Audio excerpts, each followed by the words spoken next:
belajar cara hayam merak satungtung bulu nempel di awak kurang dipamerkan ketika ia jelema dibanggakan ku dirina lantaran ngarasa boga bulu moal maju-maju ibadah ke Allah sakituna be sakituna bah rugi urang hirupnya sakit di dalam dunia teh kabeungkeut ku urusan-urusan kos karib naudzubillah min dzalik ieu teh urusan bebeungkeut ada ieu teh bebeungkeut jadi urang teh kabeungkeut ku urusan anu rusak mending kabeungkeut ku urusan nu bako nu rusak bakal ditinggalkeun geus ulah make kabeungkeut sagala rupa urang teh kos di talian we di dunia teh ku dunia henteu bisa urang teh ngaluncat tina urusan-urusan beungkeutan dunia rusak diri urang dikira ibadahna ka Gusti Allah nah hayang merak sakitu hebat dah bisa nyabutan bulu masa urang teh bisa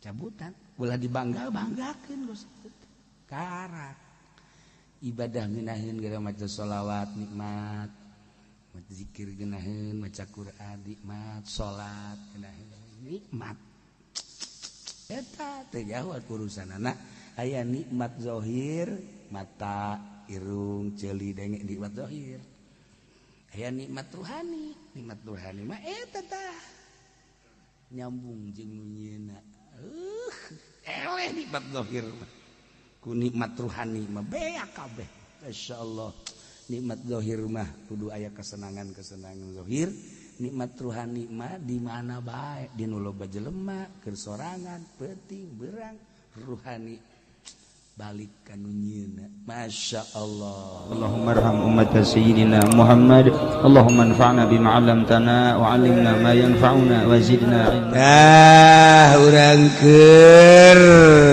nyaritakeun manuk anu haram manuk anu sunah dipaehan yane hewan anu sunah dipaehan eta haram di daharna kahayatin oray haram dina gerek nonton ngadahar oray kecuali nusa bangsa nyana ge oray ngadahar oray ge tentara adawa latihan-latihan pagon bae haram barang haram kecuali darurat agrobin kala jengking haram di daharna sunah dipaehan gurab abgoyane manuk gaok anu kulau haram di daharna adatin manuk kokok bluk atawa disebut naon kara sia tabu tak akur tah banget tak kosbot haram wahadatin gogok bulu barotin berit jeung setiap satu hewan berbisa yakni anu ngamadarat bang bara tawon haram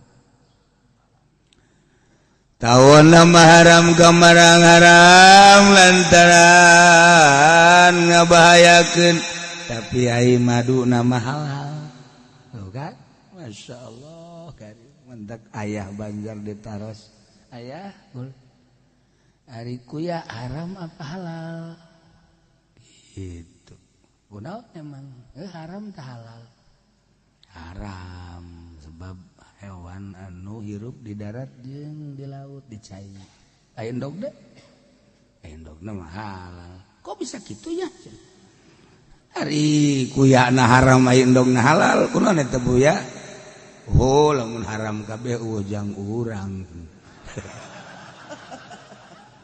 bisa anta ayah atuh geus sakitu jadi Allah adil jadi aya jang urang tawon Bang Barak kamarang haram lantaran hewan berbisa nyeret.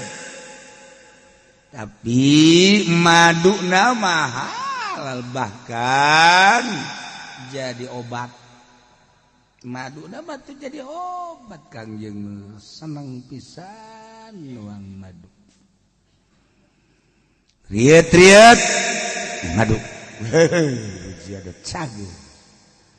Nyeri celi cician madu. Nambah loba ge. Oh. Leles madu. Malah Haji Pendi mah geus lain diinum deui madu teh diusapkeun. Tetep bae. Meureun faktor U tama kos kitu. Tah madu haram. Ya halal hewan nama haram. Cek binatang anu diharamkeun cek saware mah halal nu jelas haram. Endogna mah halal. Endogna mah tak loba di warung dog cak-cak tembal. Halal. Halal. Masyaallah. Kaza rohmatin gitu kene haram manuk rohmah manuk anu jarang aya di urang manuk teh gede awakna tapi huluna marada leutik awe awakna gede aya huluna marada leutik ajuhi berenah teu patikeun ceung kabawa ku awak meureun berat teuing. Eta teh manuk teh rohomah ngaranna jangka di urang mah ayana di negara timur tengah loba manuk nu haram. Itu kene manuk bugosa hampir sajenis jeung rohomah eta hukumna haram manuk teh. Eueuh tapi di urang mah jarang manuk aya mah aya di Indonesia sih naon eueuh. Di Indonesia mah di negara batur eueuh di urang aya. Umum di negara batur aya mah di urang mah aya pisan. Permandukan di urang bualaya. Teu nyaraho urang ngaran-ngaran manuk. Bubuahan atau di mana aya cente aja malah aya di Bagdad neangan cente malah aya. Kacipet malah aya. Ayo sih. Neangan sebagai di Bagdad neangan kacipet malaya tadi urang masya Allah loba nu di batur eueuh di urang aya nu mantak orang-orang Eropa orang Amerika kabaritaeun ka negara Indonesia mun bisa direbut itu Indonesia. Dan sanajan teu direbut nagarana ya hasilna mah direbut ibibiti merdeka. Merdeka negara urang teh ieu teh merdeka tina jajahan zahir.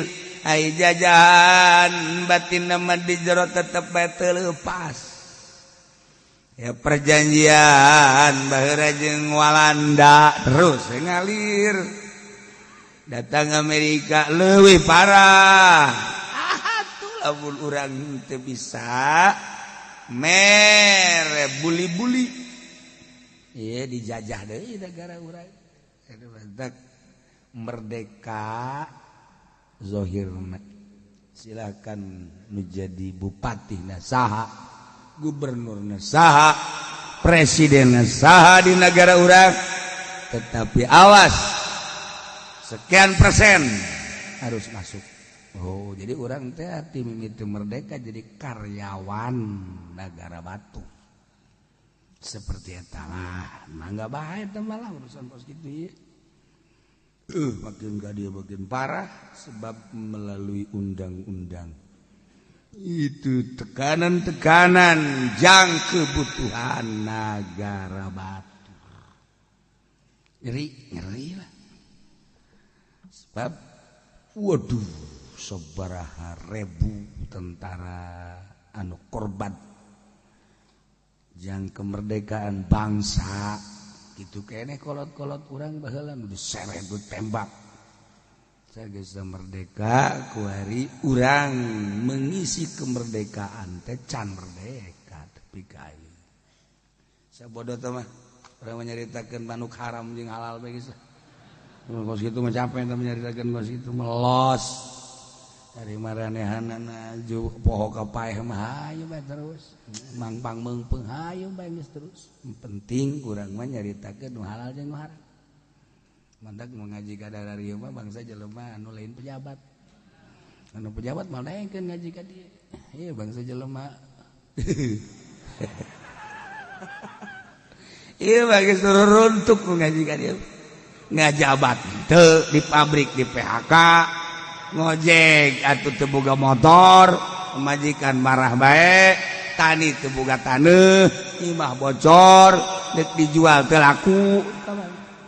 Iya, nu ngaraji ka dieu teh kita potongan apa sekarang itu. Kajen tapi ahli sorga. Sebab Kangjeng Nabi begitu asup ka sorga panglobana jelema susah. Di sorga teh penghuni surga ternyata anna aksara ahliya al-fuqara'u wal masakin. Panglobana penghuni surga ternyata nu palalaki, nu miskin. Sebab di dunia jelema fakir miskin mah kan teu boga kegiatan naon.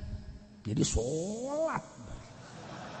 Puasa teu boga kegiatan naon. Cenah ieu mah aya fakir aja miskin teu salat. Nah, itu mah rugi 12. Di dunia ada susah di akhirat tak. Di akhiratna geus gitulah. Atuh ieu mah panu ngararaji kieu mah banyak nu ngaji ka neraka. Teu layak nu ngaji ka neraka. Teu layak. Lamun di akhirat urang ka neraka usul. Masa sih ulah kan ngaji, banyak kudu ka neraka. Di jam 8 eureun jam 10 kadang-kadang kiaina oper datang ke tengah. Tengah 11 banyak kudu ka neraka. Paling cek malaikat ya ngajina maksudna naon. Geus ulah neuleuh maksud.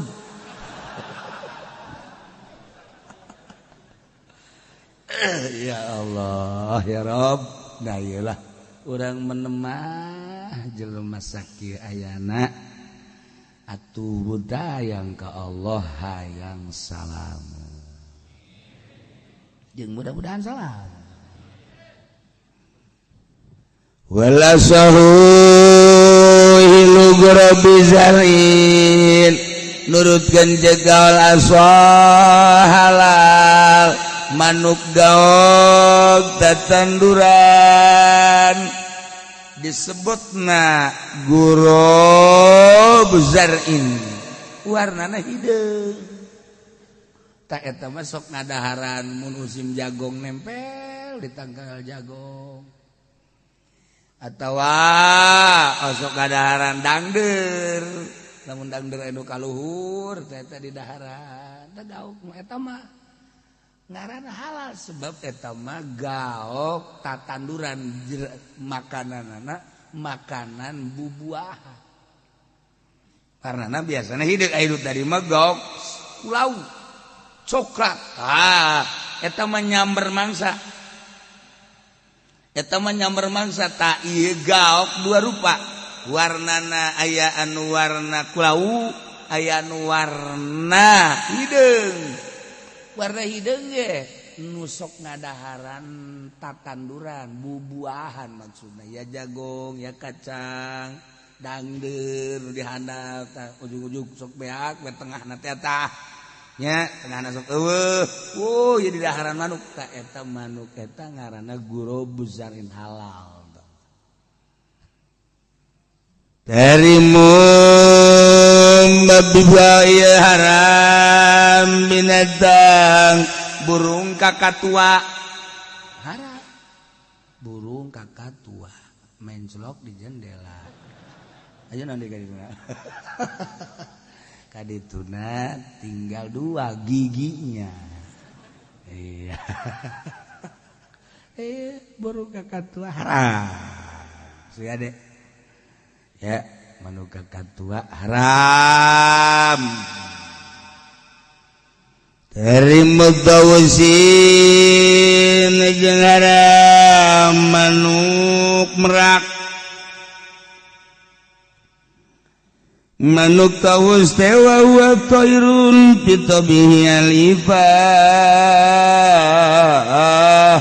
wa hubizahwi bin nafsihi wal khulaya wal khuyala wan ijabi biraisi hiji manuk anu perwatakanana manehana nama api lempang nage hayang di darat bae embung dinu becek-becek sebab manuk merak mah rasa pamer wal khulaya jeung edeg wal ijabiraisi jeung manehana mah boga kebanggaan buluna asal jelema bae ngajar bebeng asal jelema ngajar bebeng da nu kitu ngaranna ayam rak nembongkeun kahebatan pribadina bungkus teh dikit asal jelema kajen teuing loba jelema panas make jas bae eta merak nu kos kitu. Jadi boga bulu dia ditembong-tembongkeun. Boga motor hiji bae ge maninggeus jelema nyaho kabeh. Lantaran dipumar dipamer ilmu ngan boga amil jurumiyah bae ge. Nyieun pamflet menerima ceramah 24 jam online. Ilmu da saeutik eta ngaranna nu kos itu merak dinembongkeun bulu jelema lamun nembongkeun bulu bae mah jauh kana ka sorga sebab ujub jeung riaya di manehanana nu mentak dipake anekdot ku para aulia Allah terutama Imam Jalaluddin Rumi ieu burung merak cek manuk merak teh aing hirup kikieuan bae saumurna berarti aya dina rugi batur mah bisa ngapa ka mana-mana aing mah ieu dihandap bae maka manuk merak kuari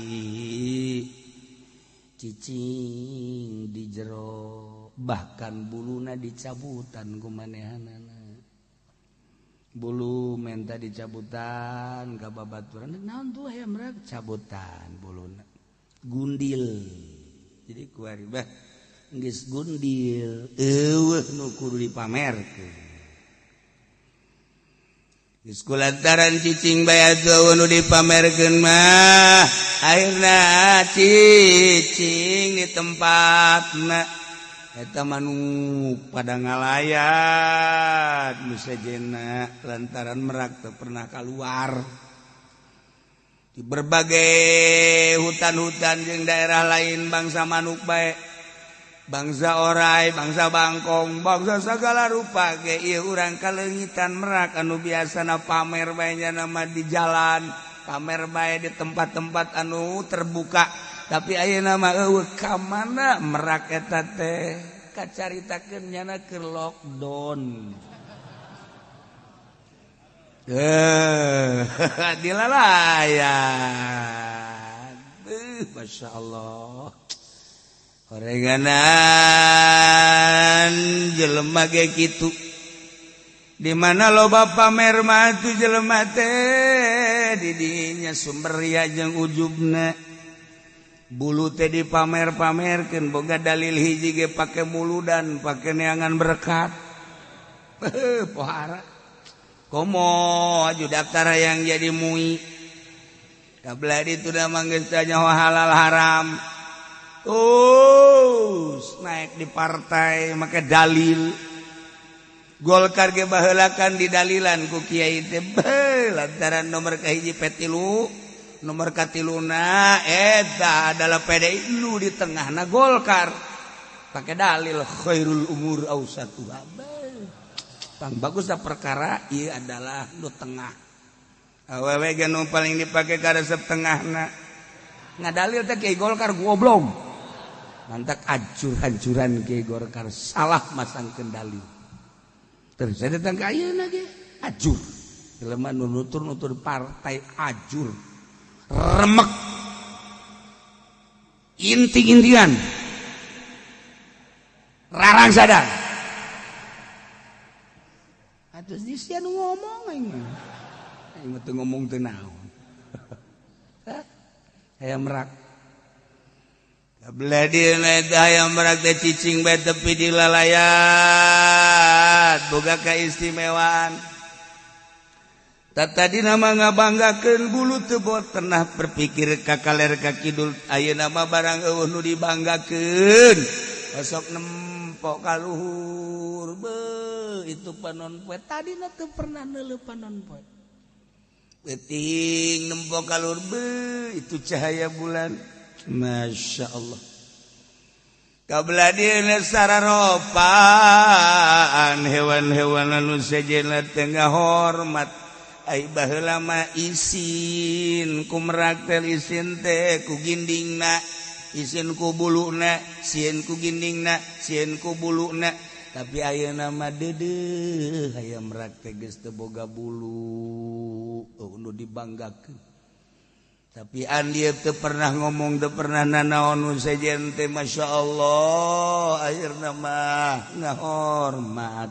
ka aya merak kabelah dieuna aya merak pusing lo Bandung ngalayat lo Banu daratang cak aya merak eueuh kebanggaan di diri aing tapi jelema dararatang bae pindah tempat kanu leuwih sunyi ditareangan ku bangsana sageus kapanggih deui dijieun satu kasepuhan ieu lah aya merak eta jadi contoh kemudian jelema teh terjelan bae eta teh ngaranna keur nembongkeun bulu lamun nembongkeun bulu mangan sakikituna bae mending mun asli komo lamun teu asli nah ketika geus menginstalasi diri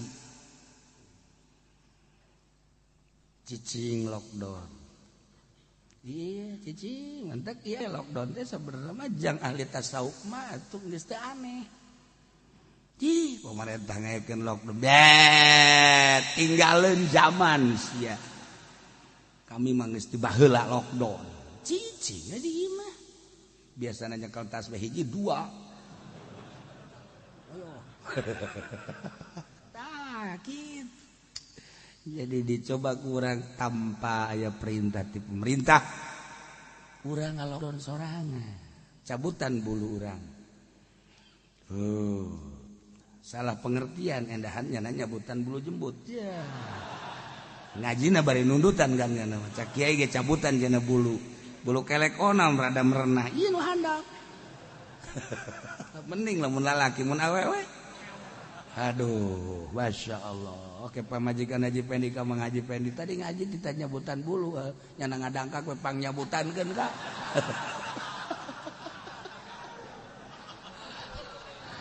Haji Pendi teh oke deh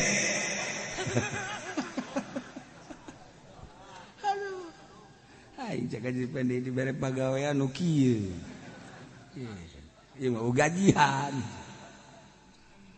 tah iyalah manuk merak contoh seperti manuk merak mengisolasi diri lockdown jadi diagungkeun dimuliakeun Santri ge lamun geus boga ilmu wajud teu terjelan sakikituna bae. Tapi kudu ngalockdown sorangan. Cicing urang kudu boga saung sorangan. Ulah campur jeung jelema. Tujuanana lain menghindar ti pamajikan. Beusi. Ente ieu cenah di dieu bae betah-betah. Emang kunaon? Balik di hareudang. Teu kaji tah pokos kitu teu kaji. Aya di Banten aya. Banten aya adu cicing di leuweung. Barang selidik-selidik ja sok ka imah kula. Korenganan eta kabur ti pamajikanana. Nu kolotna ngocomang bae nu ngorana loba tuntutan. Akhirnya ya eta urang Banten dia mah. Bener serius dia mah. Serius dia mah. Oh cakulat teh sugan teh uzlah parenganan teh nyingkir teh pokos. Ngaieulah belajar coba urang ngaleungitkeun bulu-bulu nu aya di diri urang. Diperintah urang. Geus boga ilmu teh ulah dipamer-pamer, anu sok dipamer-pamer mah teh masa kikituna bae. Model nyeun pamflet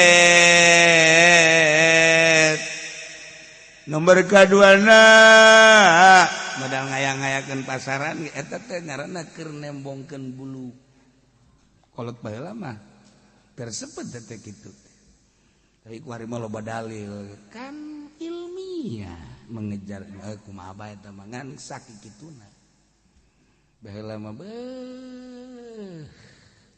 bener-bener mengisolasi diri nyepi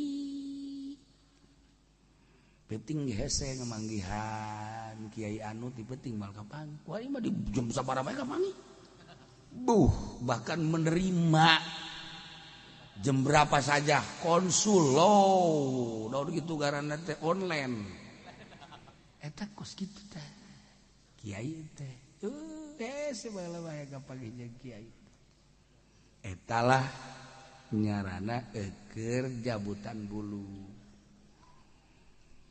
dekayang nyaho ka jati diri urang teh bulu teh kudu dipiceunan heula satungtung urang encan ngarti encan paham ka diri urang sorangan atuh moal paham ka Allah lamun can paham ka pangeran atuh ibadah teh kakarak ibadah zahir unggul encan boga kanikmatan diparenda ku Kangjeng Nabi teh salat we puasa puasa we maca Quran maca Quran we lantaran urang can ngarti ka jati diri urang lamun can ngarti ka jati diri urang moal kapangi jeung pangeran jadi hayang kapangi jeung pangeran teh aya di diri urang sebab cek Kangjeng Nabi man aropa nafsa robah bulu cabutan heula ulah aya kebanggaan di diri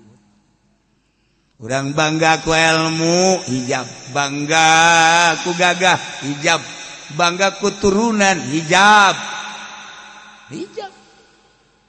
bangga homo tamah model bangga ku balok panggul ku sia balok kita ge hijab juga sih cabutan teh kebanggaan eta teh karak ngarti ka diri sorangan ngarti ka sejatina diri lamun geus ngarti ka sejatina diri urang ngobrol teh geus lain jeung jelema tapi jeung nurani engke ge aya bahasa-bahasa anu timbul sorangan ti Gusti Allah ka urang nyeunaheun ibadah nikmat ibadah nu mantak diuk bae sapeting tapi nikmat ya Allah kitulah ibadah kabelah dituda engke dibere ku Allah sen tanda-tanda rambu-rambu ieu hejo ieu koneng ieu merah geus lamun geus dibere rambu-rambu kos kitu geus nikmat hirup teh da ieu lah miceunan bulu ya tuh ya teh hese teh kos kitu teh lain carita dan bulu-bulu urang ulah anu dibanggakeun engke maka ditu tawak urang kapopohokeun sebab urang keur ka Maha Agung ieu contoh hayam merak di hayam merak teh hayam anu panghebatna jeung panggindingna pangapikna pangileng sadunia moal aya anu ngabogaan warna-warna bulu kos hayam merak moal aya aju di luhurna ge aya kesempurnaan deui aya kukuncungan nu mantak aya bahasa aya berak kukuncungan untuk melengkapi eueuh cacat di hayam merak ketika teu dicabutan buluna moal nyaho ka panon poe moal nyaho ka bulan sebab ngajere bebengkeun be bulu tapi ketika dicabutan nyaho horeng panon poe teh aya nu nyaangan jagat meureun aya nu nyieunna teh panon poe teh tuh kan penting ningali bulan indah amat caangna bulan teh meureunan teu sacaang-caangna teh aya nu nyieun caang kapangi tah hayam merak saenggeusna eueuh buluan henteu ngalirik ka bulu teu ngalirik ka sisi ka gigir nu ditingali teh ieu alam teh ciptaan saha Masya Allah datangkeun geura urang ka dinya nu manteg lamun urang dagang atawa usaha aju boga rasa bahwa ieu hasil teh hasil urang urang dagang aju untung boga rasa ieu teh kauntungan teh nang urang bakal pelit kajen kumaha sebab rasa nang urang tani sanggeusna dikelola ku urang pertanian bagus dijual ku urang teh jadilah duit sababaraha ieu teh hasil jerih payah urang asa nang urang bakal pelit tapi lamun urang dagang kemudian urang untung cek urang teh ieu untung teh ti Allah asal gereh ti Allah digerakkeun awak aing ku Allah dibere untungna ge ku Allah berarti teh di aku ieu teh nu Allah aya bangunan masjid kadinyakeun aya bangunan majelis kadinyakeun aya fakir miskin bikeun mun ditanya oh dibikeunan ih tidak ge ti Allah Allah mah masuki ke dibere deui ku Allah jalain nang aing nang Allah Allah masugi bikeun ka batur janu Allah ieu engke ge Allah mere deui keur ngaji mah bener iya bener giliran bae apruk-apruk kaneangan dana haul 100.000 eta boga rasa nu urang boga rasa nu Allah asal ge ti Allah yes saya di kantong bener ya emang duit tadi lagi ti Allah aing mah lewat leunyeun aing hungkul wari deuk haol beakeun kabeh 10.000 wadai aduh Masya Allah gari balik ngabonceng ka babaturan pan ngabonceng emang teu naik angkot henteu emang kunaon beakeun aing kabeh pake jang haol bara duit 10.000 cek nu naik motor teh goblok jabat tah iyalah urang ieu keur contoh hungkul keur contoh hungkulna ieu urang perasaan tah leungitkeun perasaan eta jadi jelema Masya Allah urang ngaji gajina gedek di mobil bae nu mantap di mobil bae atuh aing ngisi lantaran aing mah pan jelema gede mah nyapruk-aprukan jeung jelema leutik ngajina di mobil ulah kasinggung si anu ngaji di mobilnya terus bae emang aing teh nyaho-nyaho aing ge wae tel radio tuh keluar jadan tuh ulah keluar sia di jero bae isin sia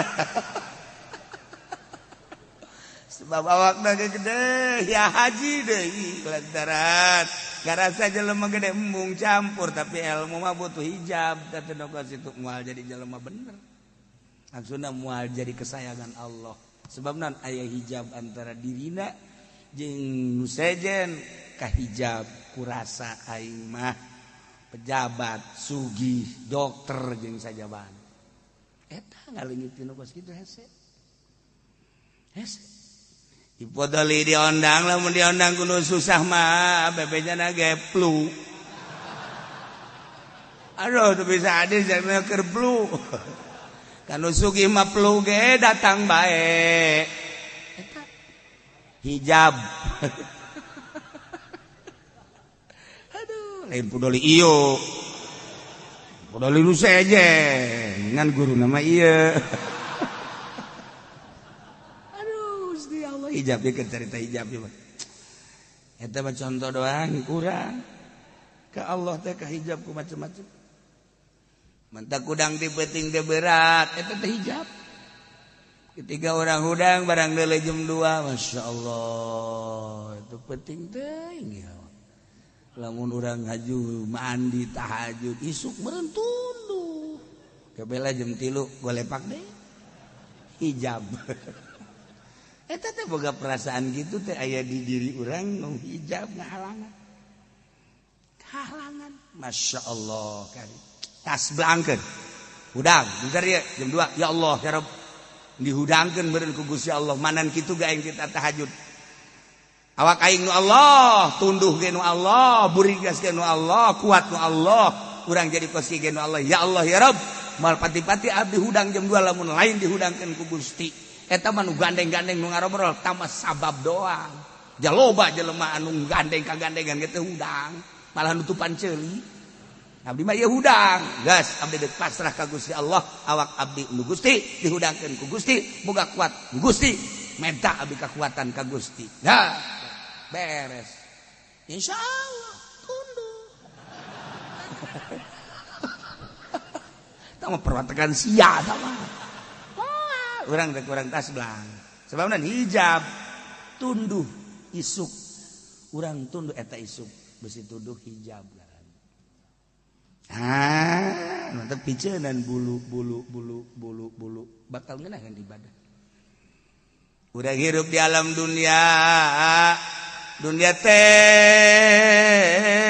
fana rusak contohna rusak ulah jauh-jauh kendaraan urang nu tadina bagus ku hari 1 tahun 2 tahun jadi jorek bahkan geus masuk bengkel lagi geus aya 4 kali 5 kalina jameulina tadina kapan lain nu anyar nu bok-brok atuh ini mah bengkel deui nah si jago mogok masuk bengkel deui batu jago larinya nama jago mogok si jago mogok namanya ku berikan eta si sariri heran ieu nyararah obe ongko tah ieu belajar wicina cara manuk merah abeh bisa nempo ka panon poe lain sakadar nempo panon poe tapi nempo aya nu nyieun urang nempo panon poe da teh inget ka nu nyieunna nempo bulan-bulan we urang mah pake bobogohan kan ku urang aduh aya nu nyieunna tah eta nu mahalna ketika urang neuleuh awewe jore ya Allah ya Rabb ieu teh ciptaan Gusti jore teh cak nafsu teu nu jore cak Gusti bas sebab untuk melengkapi wajah-wajah manusia cek nafsu urang aya nu jore nu dideuleuh teh Gustina geus teu kadeuleuh jorena ketika neuleuh urang Karawang ngagitek maha suci Gusti bisa eplok cendol gitu Gusti tolol sia mah nafsu kene bae ya dedeleuhan urang mah dedeleuhan nafsu geus ibadah lagi mah teu nafsu asal dedeleuhan nafsu dedengan nafsu ibadahna pasti nafsu asal ibadah ku nafsu capek mal ngeunah tapi lamun geus teu ku nafsu bakal gedaheun ibadah nu tadi maca Quran teh saain doang cokolot baheula ulah datangkan teu meunang sain acan atawa sajus beh kuari mah halang maca Quran berbet masyaallah teu kadengeh bismillahirrahmanirrahim balikeun cek pamajikan kacepetan halang cet dibaca henteu sih Kang henteu balikeun Allah karim. Contoh hayam merak udah dibagakeun ilmu urang lamun dibagakeun ke masang bendera lamun masang bendera bisa gadeukeutan ka pemerintah selesai. Sin jabarwas sin jabarsalam alif jabarlam mim pasamu wassalamu selesai asal kiai geus gadeukeutan pemerintah wassalamualaikum warahmatullahi wabarakatuh selesai. Ilmu tinggal ilmu. Kiai yayasan lain jore jadi kiai kocoran dana nanti pemerintah. Aya satu kebanggaan di dirina, yo aing bisa ngabangun, yo aing bisa. Hijab. Keur carita hijab, masya Allah. Lumantan kiai aya disebut kiai, sia ka aing mamang memang kiai atuh. Aing jadi kiai, batu nurutan sia mamang palu sia ku aing. Eta karana nambahan bulu nu kos kitu. Teu bagus. Geus satu kiai ka mana? Tah kitu. Menang sataun kiai keneh bae atuh mama sih. Masya Allah, aing geus sadakolot masih kiai keneh mama. Nukan. Terus kitu na tambah bulu hijab. Justru ulah urang lamun disebut kiai ka mana? Aing mah ulah kiai atuh buya. Wah. Siapa goblok berarti. Ulah kiai lah, mang haji ke naon bae lah aing mah ulah sebut kiai isin. Lamun dilebur keur dihormat mah ngariung asa jadi kiai beuh komo tukang ceramah. Dihormat gelas dage nu lain gelas bode lain leutik bode ong bode na gelas mbah na gelas datang ka hese nginum nage kudu make hadam dia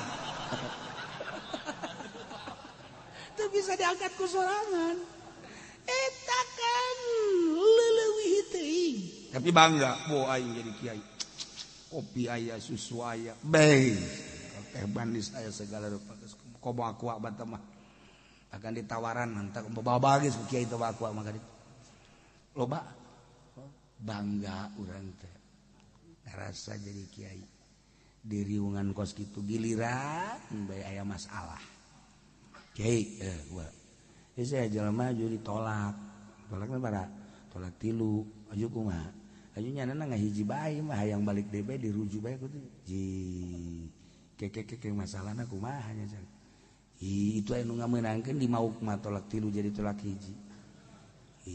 Heula aja asaran ngadenge surah mah 3 mah bain. Tapi itu kiai-kiai jeung mu itu 3 dianggap hiji bae.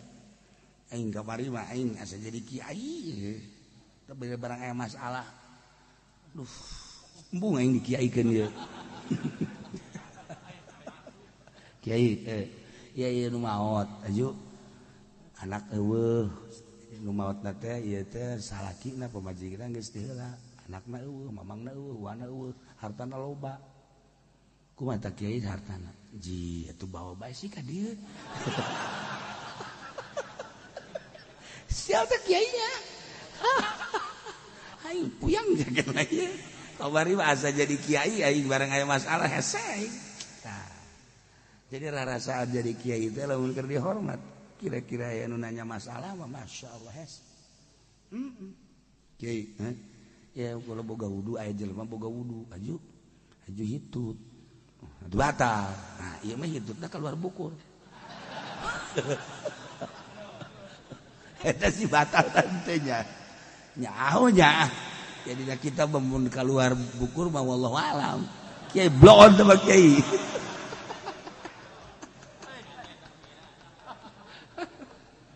Beng seretan ngaranna teh mah.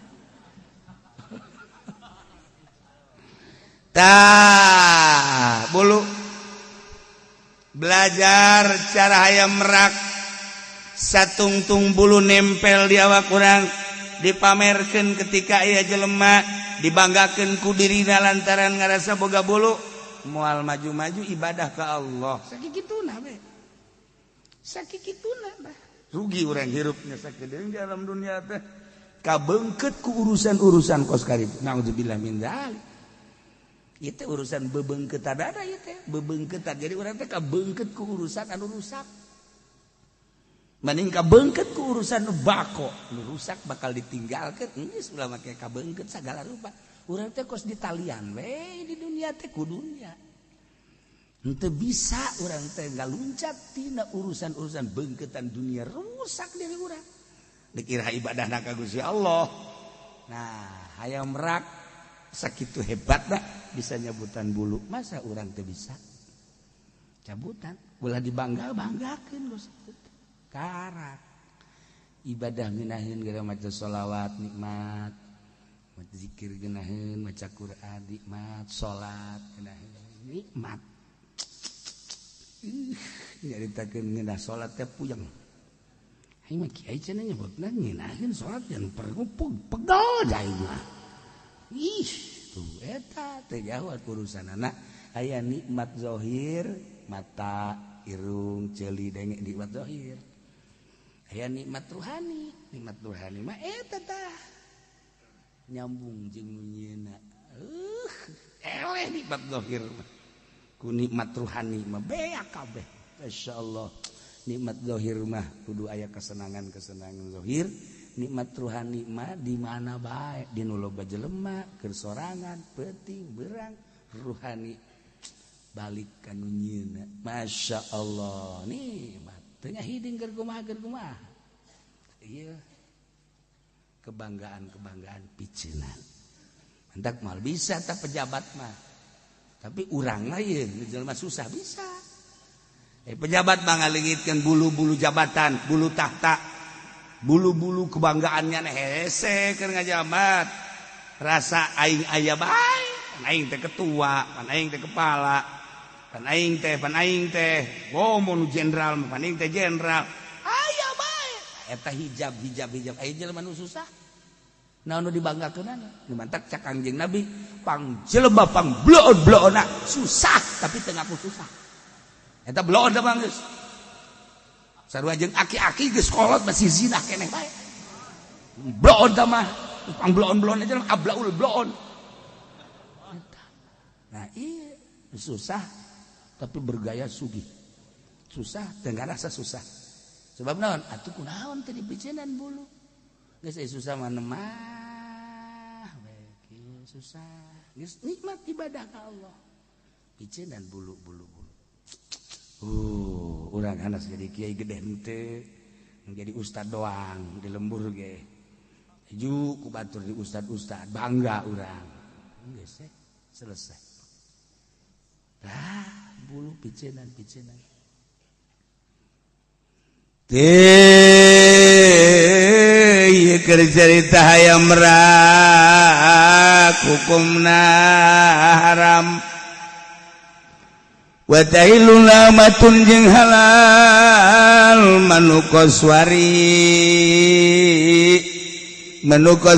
teh anu dina bab haji mah di mana-mana aya jelema keur ihram haju maehan manukoswari eta teh dendana onta.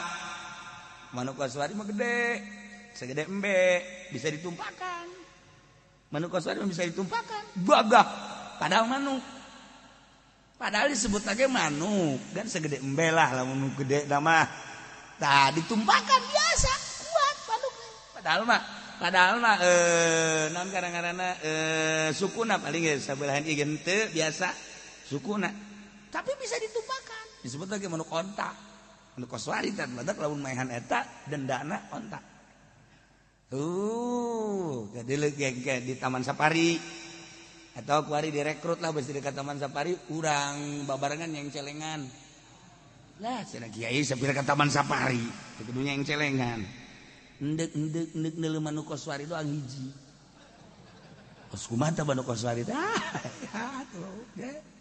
Baheula mah aya di ditu di Bandung. Zaman kula mondok nyaho ke manuk koswari teh. Di ditu di mana di kitu non Cirebon ya, nyabak ka hiji mah nu rada sugih boga kekebonan segala rupa di Cirebon pejabat Nah, boga manuk kasuari ditarupakan ku budak. Kula ge kaget. Bisa ditumpakan gitu. Aja kula ditawar atuh embung aing mah bisa latihan can naon encan. Kos jelema naik trail can latihan atuh ti beubeut. Ieu tak barisan ieu nyaho ka manukna amah teh ya. Lantaran pernah ningali langsung ditumpakan. Jadi disebut manuk kasuari. Halal hai halal tah manuk eta mah sagede embe. Kerkayun jeung manuk belekok. Nah, belekok mah loba di urang. Nah iya, jelema ge aya nu geus belekok. Belekok. Aing mah nyebut belekok kunaon neuleuh ka di era. Atuh biasa bae. Belekok. Eta halal manuk belekok. Nah. Wabatun jeung bebek halal. Halal bebek. Namun nu bisaan memasak bebek teh leuwih ngeunah tibatan hayam. Lamun nu teu bisa hajir bebek eta. Kula baheula ke zaman masa di Banjar loba santri anu datang mau timbel dibahar bae ku kula biasa barang eta sia nyawa cenah eta naon bebek. Aduh tuh tadi bebeja. Aing mah teu beuki ka bebek. Pan teu beuki pan loba beak dahar.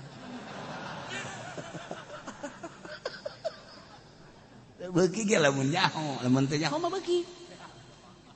Nah eta bebek dari wetan mah loba.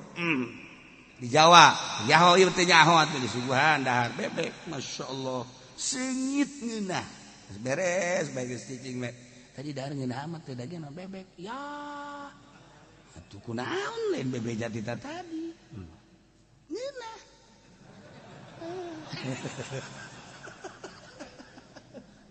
Bebek halal. Ayo azun jeung soang halal soang. Soang mah binatang anu beungna panjang sasadana ge. Gitu gandeng wong soang. Di mana di hiji imah aya soang moal aya orai. Eta antina. Pokoknya lamun di iba urang lingkungan aya soang orai moal daekeun. Sebab beungna panjang cak orai bau. Eleh aing jeung eta soang halal da teh ya. Nah, nya mah lamun aya nu liwat kana buset. Bangun deuk macok teh badang teh. Eta soang hebat. Tapi cek Gus Dur mah sehebat-hebatnya soang enggak pernah diadu. Iya, tapi ayam. Wow. Makanya orang Banten itu soang semua ceknya nanti. Bisa anda Gus Dur. Iya, nggak pernah ngadu orang Banten mah, tapi orang Jawa itu ayam jago. Jadi bisa diadu politik, ekonomi, bisa diadu bahsul masail orang Jawa. Orang Banten mah haran hebat. Suarana gula deh, wang. Tapi nggak pernah diadu. Gus Dur ayam eta. Bisa ada orang Banten teh kiai Banten teh kiai soang.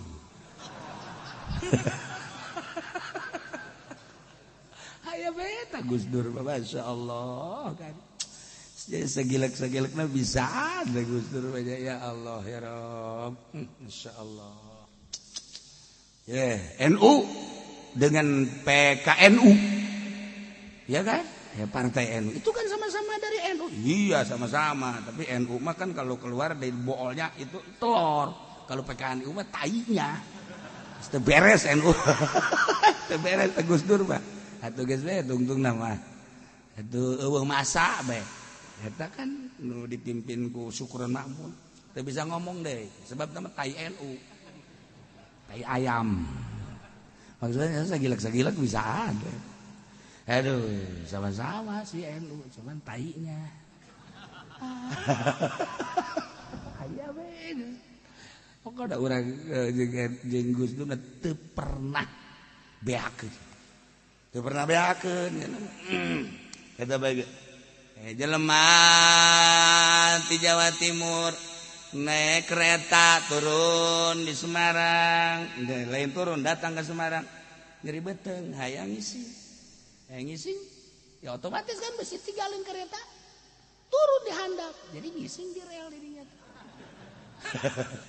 Kanyawan, ku masinis ku pengurusan, Pak, ya lagi apain? Berak, kenapa berak di sini? Yang jauh tuh. Saya udah dari Jawa Timur, kurang bagaimana jauhnya ke sini.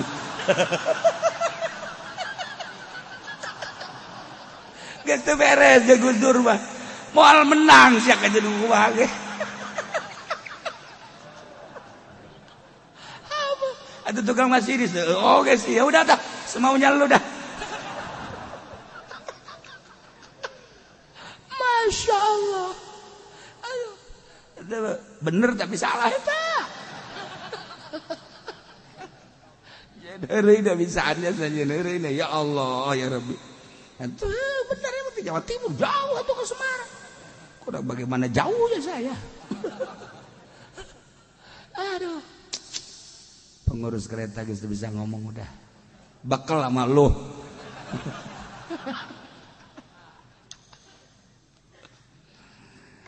Nandai ada jajun jeung hayam jago. Termasuk pokoknya ayam halal. Aya nu ngaharamkeun dari Kiai. Ayam haram. Dalil haramna dia suka makan itu apa namanya? Makan kotoran tuh tai-tai. Makanya jadi haram cek manahanan. Eta dalil kos itu kan dalil dedeulean sorangan. Tuh, urang ditanya, urang bisa dirad. Ayam negeri haram apa halal? Ayam negeri? Iya, kan nggak pernah makan tai. Itu mah bisa halal. Jadi goblok tak kiai. Jadi ayam kampung mah haram sebab sok kadar tai. Ayam negeri mah kan di kurungan baik. Popan itu mah bisa halal. Ini kiai kumaha sih urusanana? Masih hayam kene teh kos kitu. Jadi wayah hilu ayam negeri, wayah rumu ayam kampung.